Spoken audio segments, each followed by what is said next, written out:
renouveler votre confiance à la radio Oasis Congo FM, mais il est temps de vous informer.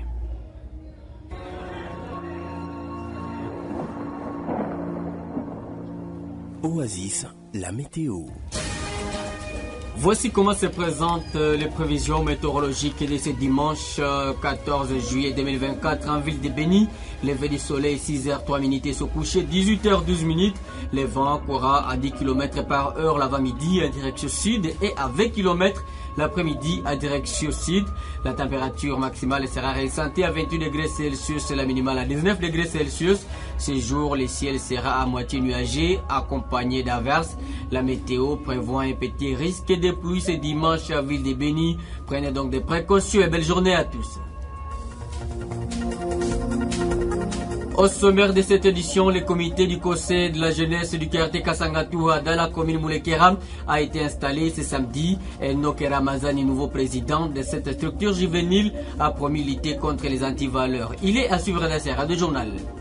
Plus de 200 kg de cacao ont été saisis entre les mains de Nelema et FARDC à Biakato dans le territoire de Mambasa, province de l'Ituri, ce samedi. C'était après 6 mois d'interdiction par les commandants des FARDC sur place de l'achat et vente de cacao par les militaires et leurs femmes.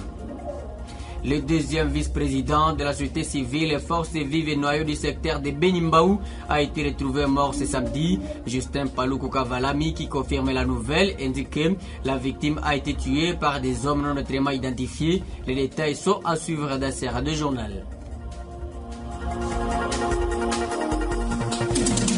Jeune, ton avenir est plein d'espoir. Mais une seconde de plaisir sexuel peut le gâcher à jamais. Sois sage. Roger Moutouka nous oriente dans les ondes et Justin Palouk Mouviala va vous le dire et Bihawa Matsongani, nous sommes à la présentation de cette édition. Investiture du nouveau comité local du conseil de la jeunesse du quartier Kasangatou à ce samedi 13 juillet 2024 au bureau du quartier précité situé dans la commune Moulekera.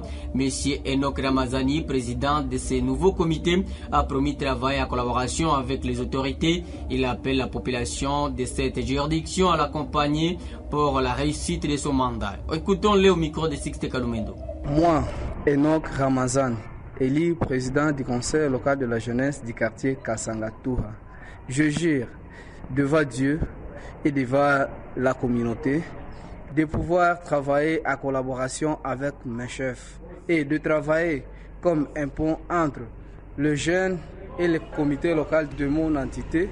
Ainsi, sur le plan sécuritaire, nous allons sensibiliser les jeunes de pouvoir s'approprier l'insécurité, dénoncer le cas suspect à temps réel. Sur le plan du développement, nous allons travailler en collaboration avec nos chefs de base en localisant des travaux communautaires appelés Salongo. Sur le camp sanitaire, nous allons accompagner nos CAC, notre centre de santé, sensibiliser la population et la jeunesse sur les UST et sur le jeûne corporel. Et sur le plan environnemental, nous allons renforcer de faire les entretiens dans notre parcelle qui nous était donnée par le chef de quartier Kasangatoua. Sur le plan socio-culturel, nous allons plaider pour les jeunes, organiser des matchs de football, des formations pour développer la connaissance de nos jeunes. Ici, nous allons travailler à commun avec notre équipe communale. Pour vouloir savoir si un cimetière familial peut être protégé, mais aussi qui pourra y habiter après suspension des activités d'enterrement des membres de la famille décédés, la rédaction centrale de la radio Oasis Congo FM s'est entretenue ce samedi 13 juillet 2024 avec Kamba Letongo Gilles, l'un des vieux sages de la ville et du territoire de Béni. Dans son speech, la personne ressource indique que les personnes qui peuvent habiter après morcellement sur cet espace sont les membres de cette famille pour le respect de certaines coutumes. Pour lui, il est important que les cimetières familiales soient respectés par tous. On l'écoute au micro la radio Oasis. Mahero ni nafasi ambapo jamaa inaweka wa familia wa jamaa kusudi hata watoto wale wenye wanaweza zaliwa nyuma bakwake na baonesha. Le cimetière familial est un endroit où sont enterrés les membres de la famille dans l'objectif de montrer aux futures générations les tombes de leurs grands-parents et autres membres de la famille. Actuellement, certaines personnes ont déjà spolié les cimetières familiales. Portant bien que cela apporte une malédiction, c'est aussi perdre l'histoire de la famille et la coutume. Les gens qui peuvent habiter à cet endroit sont uniquement les membres de la dite famille. Si une autre personne y habite, il aurait tôt ou tard une chose mystérieuse qui peut l'arriver dans la vie. Mais aussi, la Bible reconnaît bien que le cimetière familial doit être protégé et c'est là que peut habiter les membres de la famille après suspension des activités d'enterrement. Si les membres un jour réclament la délocalisation des habitats sur leur cimetière, que personne n'hésite à y quitter. J'exhorte aux gens de se renseigner toujours avant d'acheter une parcelle dans une concession d'une famille donnée. Mtoto wa muoko ya wale wenye wanazikwa pale, mtu anaweza onekana alinunua nafasi penyewe. Kama jamaa inaweza sema inataka kurekipere nafasi yenyewe, aachilie bila na kusema atafanya ubisi mingi. Kambale Kaouvouloa, un jeune homme très connu sous le nom de Madessou, deuxième vice-président de la société civile Force Vive et Noyau des secteurs de Benimbaou, est mort poignardé par les inconnus. Cet habitant de la localité Kapabashi au village Kitara du groupement Basso Amadiwe a été enlevé par des inconnus avant que son corps soit retrouvé à quelques kilomètres de son domicile à Kateré le matin de ce samedi 13 juillet 2024. Le corps de la victime a été retrouvé avec des traces de violence sur son corps. La société civile et forces vives du groupement Basso Amadiwe qui condamne cet acte exige l'ouverture d'enquêtes approfondies pour dénicher les auteurs de cet acte. Justin Paluku Kavalami, président de cette structure, a été joint au téléphone par Maki Baraka Patrick. Le nommé s'appelait Kambale Kaouvouloa Marcel, très connu au nom de Madessou. Il est habitant de Kipabashi. C'est dans le groupement Basso Amadiwe, dans la localité de Kenge Kitara. Il était le deuxième vice-président de la société civile noyau du secteur de Benimbaou. Mais selon les informations à notre possession, la victime a été d'abord enlevée avant d'être abandonnée, poignardée à l'aide de couteaux. Et ces inconnus qui ne sont pas encore identifiés jusqu'à présent sont partis avec sa gorge. Mais le corps a été enlevé du lieu du drame jusqu'à l'être déposé dans ce domicile à Kenge Kitar. Et aussi tout demandant aux services de sécurité dans l'équipement Basso Amadiwe d'approfondir les enquêtes parce qu'il n'est pas la première victime de cette barbarie. Si vous vous rappelez, il n'y a pas même un mois, on a encore tué un chef notable au niveau de Kiampeho dans la même situation où on lui avait enlevé, on lui a corrigé, même on a emporté sa gorge. Donc il se verrait que c'est un groupe des hommes qui ont un mode opératoire et ces hommes qui ne sont pas encore identifiés. Une messe de requiem en mémoire des victimes des massacres dans le groupement Basso Amadiwe a été célébrée ce samedi 13 juillet 2024 à l'esplanade du parking Mangato. C'était sous le thème La paix, rien que la paix en secteur de Benimbaou, en territoire de Bénin. Celle-ci était l'initiative du secteur précité, 40 jours après les massacres de plus d'une centaine de personnes dans différents villages de la localité de Bapakombe Pendekali. Les orateurs du jour ont centré leurs homélies sur la restauration de la paix et comment cette paix qui est devenue un oiseau rare dans cette partie. Après la prédication, plusieurs allocutions ont été présentées par plusieurs autorités venues pour la cause, dont celle du secteur de Benimbaou. Écoutons Léo Sibiroa, chef du secteur, au micro des Pacifiques et Kikwaya. Cela étant, nous ne resterons pas bras croisés vis-à-vis de cet acte criminel causé par les ADF-NALU et tout autre semeur de troubles qui menacerait la paix dans notre entité. À mon niveau comme dirigeant de l'entité qui est le secteur de Benimbaou, je tiens à condamner avec dernière énergie cet acte criminel causé par les terroristes ADF-NALU avec leurs complices. Et ainsi, je lance un appel fort à tous les habitants ou populations de mon secteur entier, et particulièrement ceux de Basso Amadiou, à pouvoir dénoncer toute complicité avec les ennemis de la paix, si bien que la sécurité est une tâche régalienne pour l'État. Cependant, nul n'ignore qu'elle est aussi et surtout affaire de tous.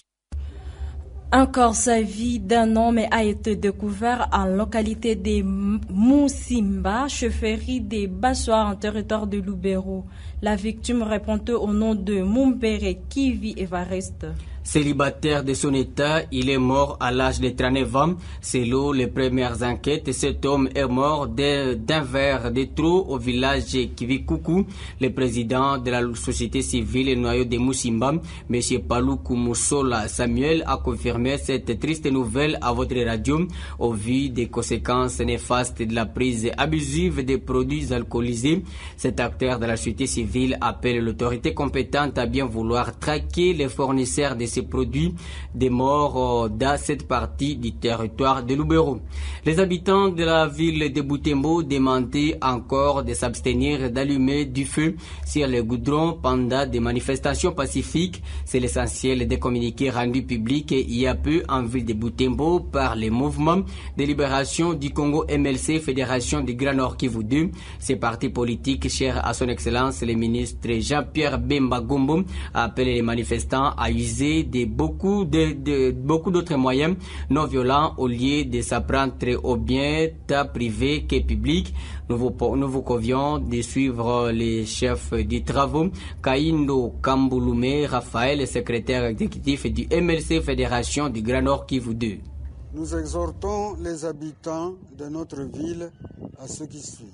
Maintien de la chaussée. S'abstenir d'allumer du feu sur le goudron que nous avons acquis après un long temps d'attente. Respect des étalages. Ils servent d'exposition des marchandises de nos parents, nos frères et sœurs. Éviter de casser les vitres des immeubles se retrouvant le long de nos routes, car ils sont la fierté de notre ville, sans oublier que presque tous les bâtiments qui s'y trouvent ont été construits par nous-mêmes, aucun financement n'étant venu de l'extérieur. Nous devons donc les capitaliser. Ne jamais continuer à détruire les poteaux de la société d'électricité Nord Kivu afin d'éviter les risques d'incendie qui peuvent en résulter.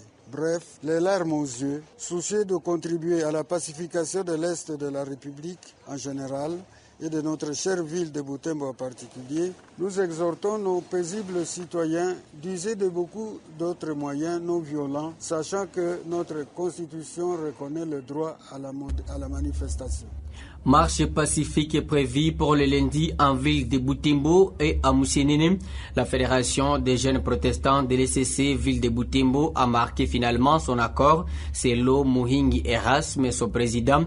Tous les jeunes protestants ont tout intérêt de prendre part massivement à cette action patriotique visant à dire non à la balkanisation de la RD Congo à partir du Nord Kivu. On écoute Muhingi Erasme, président de la Fédération des jeunes protestants de l'ECC en ville de Butembo. C'est vraiment un appel que je lance. Tous les jeunes chrétiens, la marche sera pacifique. Toutes les autorités sont déjà au courant et la marche, vraiment, elle est bien assurée. Venez, ça sera un moyen pour lancer un message médiatique à toute la communauté, à tous les médias du monde pour que les gens sentent que nous ne voulons pas cette guerre. Et même si les hommes de droit sont en train de vouloir venir, nous ne savons pas leur intention. Ils peuvent venir comme des agneaux, mais à un moment, ils vont encore nous dévorer comme des lions. J'appelle tous les chrétiens, tous les jeunes à venir participer parce que c'est une marche qui va encore contribuer comme action à la pacification de notre contrée. Une délégation gouvernementale est arrivée la journée de samedi 13 juillet 2024 en ville de Butembo, conduite par le vice-premier ministre de l'Intérieur, Jacques Chabani, cette délégation est dans une mission officielle au Nord Kivu qui est en proie aux rébellions ADF et M23 et à ce jour, une fois à Butembo, cette équipe s'est dirigée à l'hôtel de ville pour un conseil urbain de sécurité, signalant que l'objet de l'arrivée de cette délégation gouvernementale n'est pas encore connu. Le vice-premier ministre de l'Intérieur est accompagné du ministre d'État et ministre du Développement rural, Mwindo Nzangi Butondo, et de plusieurs honorables députés comme Mbindule Mitonom, Rémi Mukwesu de Butembo et Simisi Obed du territoire de Lubero. Un élément contrôlé FARDC a été intercepté ce samedi 13 juillet 2024 par les services de sécurité avec plus de 200 kg de cacao à Biakato dans le territoire de Mambasa, province de l'Ituri. La nouvelle est confirmée par Zéphanie Kataliko, l'un des activistes des droits humains dans ce territoire. Notre personne et ressources encourage les services de sécurité pour cet acte qui vise, selon lui, la restauration de la paix et de la sécurité. Ce joli coup de filet intervient 24 heures seulement après interdiction formelle par les commandants régiments du trafic de cacao par les militaires et leurs femmes et sur toute l'étendue de la chefferie de Babila Babombi. On l'écoute au micro la radio Oasis Congo FM. Nous remercions le commandant régiment et toute son équipe pour avoir maîtrisé les militaires vus par la population quittant Mambaou avec plus de 200 kilos de cacao. Les gens se demandaient si où il aurait récolté ce cacao. Nous avons alerté le commandant régiment et vite ils l'ont arrêté vers Vatika avec ce cacao. Nous remercions fort ce comportement de la hiérarchie militaire et appelons la population de continuer à alerter et de briser la crainte. Si vous trouvez un soldat avec les cacao, veuillez nous alerter et de notre tour on le fera à la hiérarchie militaire car elle nous a dit l'État est au porté d'interdire les soldats de porter le cacao. Sans faire ceci, nous n'espérons pas avoir la paix. C'est ainsi que nous appelons à l'implication de tout le monde dans cette affaire pour que la chefferie de Babila Babombi ait la sécurité totale et que les agriculteurs trouvent accès à leurs champs. Un couple a été abattu l'après-midi du vendredi 12 juillet dernier à Nakota, 3 entités de la chefferie de Babila Babombi dans le territoire de Mambasa, province de l'Ituri. Leurs corps ont été retrouvés en chemin par des jeunes volontaires accompagnés des FARDC qui se rendaient à Nakota 1 à la recherche des autres personnes prises en otage par les ADF le même vendredi. À l'occasion, Ilungankoi, activiste des droits humains dans la zone, demande aux services de sécurité de sécuriser la population contre les menaces rebelles. Pour sa part, Chanitou Mayao, président du Parlement des jeunes et de la chefferie de Babila Babombi, appelle les citoyens à suspendre les activités champêtres en profondeur.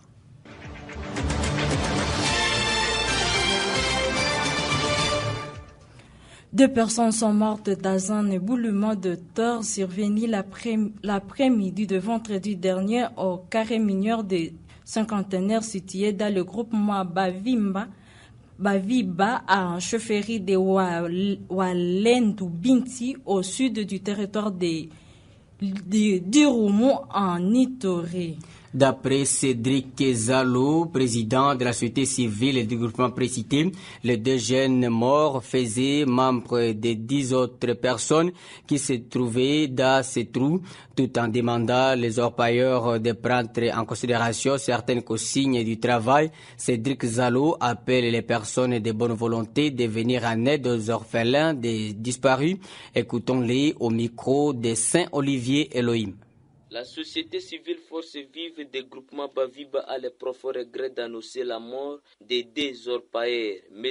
Baraka Alezo, âgé de Trata Idubacho Matalatala, âgé de 26 ans. Les faits s'est produit dans le site minier L'Indépendance au village Olomba ce vendredi 12 juillet 2024 vers 16h. Il y avait 2 personnes dans les trous et les autres sur l'escalier qui ont pris fuite sans être touchés par l'éboulement de terre vit cet événement malheureux. Ces 2 derniers étaient succombés sur place dans les puits. Après une alerte, la population s'est mobilisée pour enlever les corps de ces trous, mais ça n'a pas été facile. Cette perte douloureuse est un manque à gagner car ces jeunes devraient beaucoup faire pour la nation congolaise. L'inhumation a eu lieu ce samedi 13 juillet 2024 au village Avenyoma. Nous demandons aux gens de bonne volonté de passer aux orphelins que nos chers frères ont laissés et nos sincères condoléances aux membres de la famille éprouvée et à tous les orpailleurs. Mesdames et messieurs, c'est la fin de cette édition mise en œuvre par Roger Moutoukalo, présenté par Justin Palouk Moubialava et Biawa Matsongani. Avant les actualités sportives, on va d'abord suivre la chronique Les Pèlerins du Rhum de là-bas. L'actualité continue sur notre site internet www.radiooasis.cd.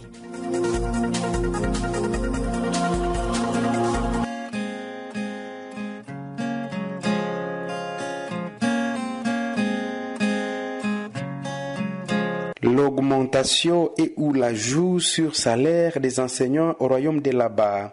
Est-ce une promesse ou un slogan?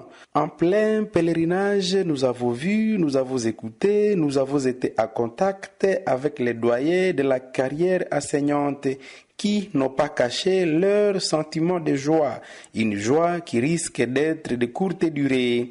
Il leur a été annoncé au deuxième trimestre qu'il était difficile de payer les nouveaux mécanisés et qu'il n'était pas non plus possible d'ajouter ni au salaire ni à la prime des enseignants assis comme debout.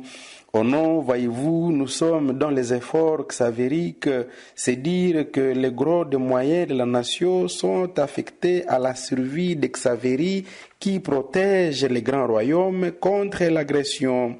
Et que donc tous les amis de la craie blanche devraient patienter jusqu'au troisième trimestre.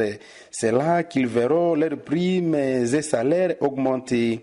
C'est là que les nouvellements mécanisés seront pris en charge. Finalement, le troisième trimestre arriva. Le pèlerin ouvrant grandement ses grosses oreilles pour écouter ce qui se passe. Quelle surprise désagréable! L'agression évolue bien dans l'oriental du Grand Royaume. Quels sont donc les résultats des efforts annoncés au deuxième trimestre? En outre, l'augmentation n'est même pas au rendez-vous au troisième trimestre. Ceci au grand désarroi du corps enseignant. Cette fois-ci, c'est le silence. Aucune raison n'est avancée. Le pèlerin a tout de même suivi que ceux-là même qui sont dans la cour royale ont vu leur salaire considérablement augmenter, malgré les efforts xavériques tant annoncés. Veut dire qu'au royaume de là-bas, ceux qui souffrent dans la question des efforts au soutien de la partie défenderesse sont du domaine éducationnel, mais les courtiers et protocoles de la cour royale nagent dans l'opulence. Heureusement que le peuple du royaume de là-bas est habitué à des promesses fallacieuses. Personne des enseignants n'aura ni crampe d'estomac ni hypotension.